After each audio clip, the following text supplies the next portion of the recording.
Bonjour à toutes, bonjour à tous. Bienvenue au Salon des transitions professionnelles 2022. Des interviews, des regards croisés, des débats pour parler formation, accompagnement, création d'entreprises et accompagnement divers. On va parler des trajectoires professionnelles qui évoluent tout au long de cette journée. Pour lancer nos échanges, j'ai le plaisir d'accueillir Didier Malric sur le plateau d'Acteurs Publics TV. Bonjour. Bonjour. Monsieur le directeur général de l'URSSAF Île-de-France. Alors, première question, vous êtes ici, vous participez à ce salon des transitions professionnelles. Quel message portez-vous et qu'est-ce que vous allez porter comme accompagnement, comme explication? Alors, deux messages. D'abord, parce que l'URSSAF est employeur de droit privé, un employeur important, 2800 salariés en Île-de-France. Et nous sommes confrontés à des difficultés de recrutement. Nous ne sommes pas les seuls, voilà, c'est un problème assez général. Donc peut-être s'il y a des personnes qui sont intéressées pour exercer une carrière dans cet environnement extrêmement riche, eh bien qu'ils viennent nous voir à notre stand. Et puis, deuxième message, c'est pour rappeler que l'URSSAF est un partenaire également de l'entreprise, du monde de l'entreprise, souhaite vraiment développer plus encore cette dimension et développe plusieurs actions à destination notamment des porteurs de projets de création d'entreprise. Est-ce que vous voulez bien les détailler, un certain nombre de missions d'accompagnement? Quelles sont-elles et quelles sont vos méthodes?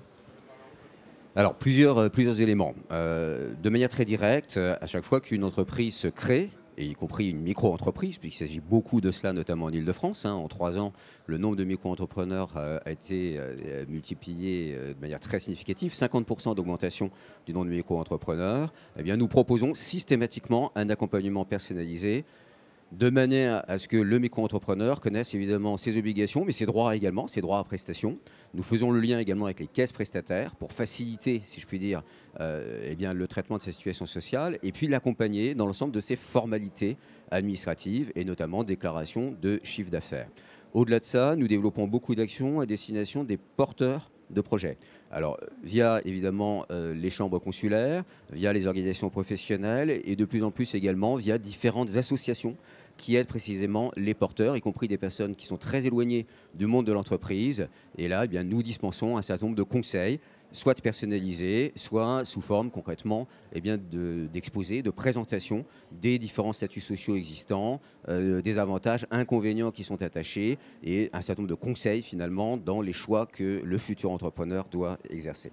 Vous avez un ancrage territorial très fort. Alors là, on parle d'Île-de-France. Vous êtes aussi ouvert aux acteurs, aux forces vives, aux acteurs de la société. Ça fait partie de vos méthodes et c'est comme ça qu'on avance en matière de reconversion, de transition, de création d'entreprises. Il faut travailler avec des acteurs publics, des acteurs privés, des acteurs associatifs.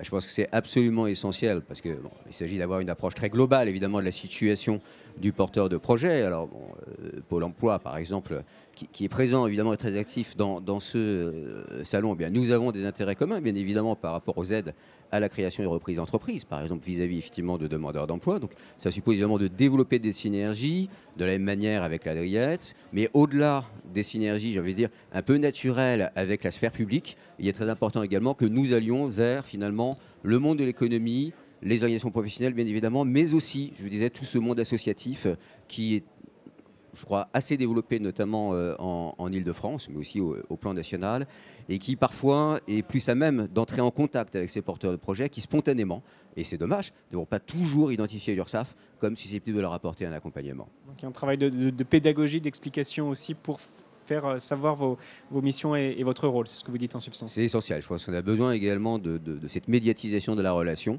y compris pour que l'URSSAF ne fasse pas peur aux gens, c'est pas notre objectif, et qu'on puisse aussi bien évidemment eh bien, faire connaître cette dimension qui est essentielle. Je rappelle toujours, nous avons une mission de recouvrement qui est importante puisque ce qui irrigue tout notre système de protection sociale, mais le recouvrement, il est encore largement fondé sur le développement économique. Donc nous avons intérêt de toute façon au développement économique. C'est un acteur de la croissance en général. Merci beaucoup Didier Malric, directeur général de l'URSSAF Île-de-France, qui intervient ici dans le cadre de ce salon des transitions pro.